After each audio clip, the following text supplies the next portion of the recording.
Friends வாங்க, இன்றைக்கி நம்ம சுரைக்காய் கிரேவி பார்க்கலாம். அதுக்கு தேவையான பொருட்கள்: சுரைக்காய் ஒன்று பெரிய சைஸில் கொஞ்சம் அரிஞ்சு வச்சுருக்கேன், கட் பண்ணி வச்சுருக்கேன். சின்ன வெங்காயம் ஒரு 5 மீடியம் சைஸ், தக்காளி ஒரு 4, தாளிக்கிறதுக்கு கடுகு சீரகம், மசாலா ஐட்டம் வந்து பார்த்திங்கன்னா சாம்பார் பொடி, பெருங்காயம், மஞ்சத்தூள். வாங்க எப்படி செய்யணும் பார்க்கலாம். ஒரு பேனில் நம்ம தாளிக்கிறதுக்கு கடலெண்ணெய் ஊற்றிக்கலாம்.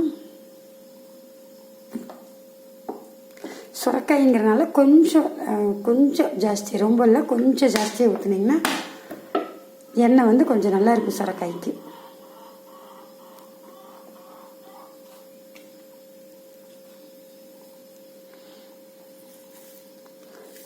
தாளிக்கிறதுக்கு கடுகு சீரகம், கருவேப்பிலை போடணும். நான் கருவேப்பிலை எங்கள் மரத்துலேயே இருக்குது, பொடிச்சிட்டு வரக்கு டைம் ஆயிடுச்சு.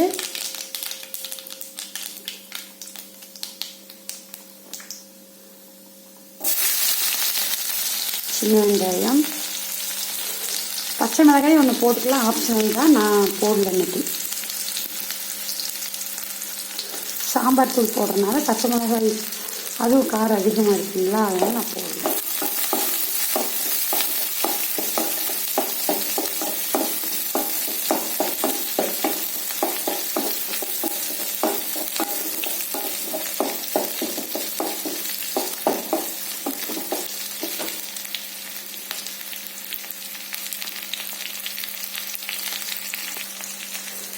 பானி நல்லா வதங்கிடுச்சு.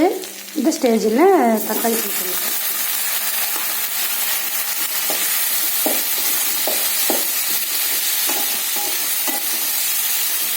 தக்காளி நல்லா வதங்கி வறுத்தது, அப்புறம் மசாலா பொடி போட்டு பாருங்க.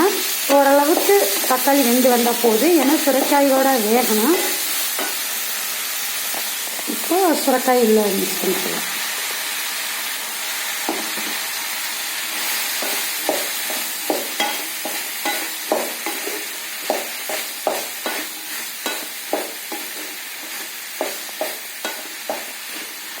சுரைக்காய் கொஞ்சம் எண்ணெயில் வெந்து வரட்டும். இப்போ எண்ணெயில் கொஞ்சம் வெந்து வந்துருச்சு.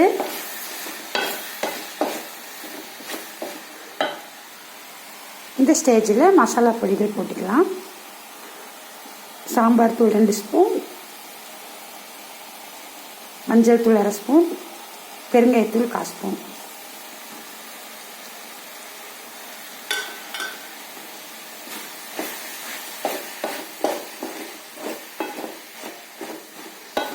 வேணால் நீங்கள் வந்து உள்ள கொத்தமல்லி தூள் கொஞ்சம் ஆட் பண்ணிக்கலாம்.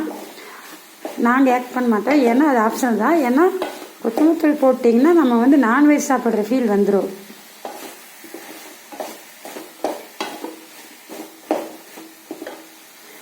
நான் தேவையான பொருட்கள் உப்பு காட்டலை, இப்போ தேவையான அளவு உப்பு.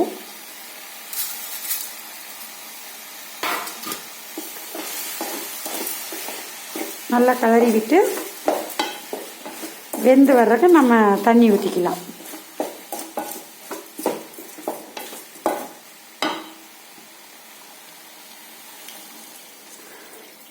கிரேவி திக்காக வேணுன்னா நீங்கள் கொஞ்சம் கம்மியாக ஊற்றிக்கிங்க. நான் வெந்து வர்ற சுரைக்காய் வேகிற கொஞ்சம் லேட் ஆகுங்களா, அதனால் நான் ஒரு 3/4 சொம்பு தண்ணி ஊற்றிருக்கேன்.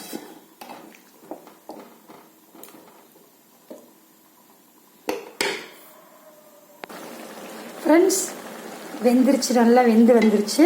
இப்போ கொத்தமல்லி தழையை கொஞ்சம் தூவி இறக்கிட வேண்டியதுதான். சுரைக்காய் கிரேவி ரெடி.